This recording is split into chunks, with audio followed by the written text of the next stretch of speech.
it looked like they were moving towards peace. Then the neocons all over the place in Europe and in the United States said, no, no, no, NATO can't be on the table. You can't talk about these real things.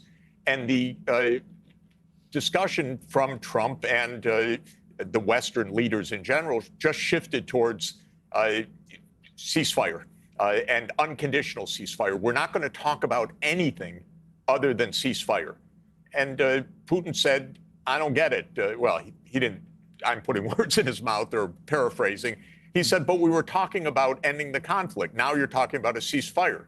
And the Russians have said repeatedly every day, we want to get to the root causes of this. This is not just a delay for another attack by the West. We know how many people hate us. This is clear. They hate us in Britain. They hate us in France. They hate us in the U.S. We want to get to the root causes. We don't want just a pause.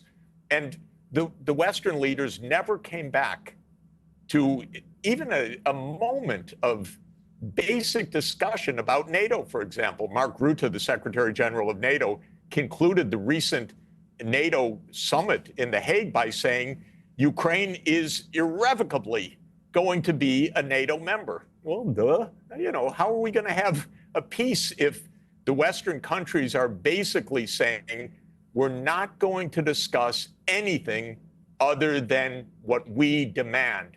So it's a kind of a conversation of the deaf on both sides. I mean, Trump may be perturbed that he's not getting his way, but maybe he doesn't understand.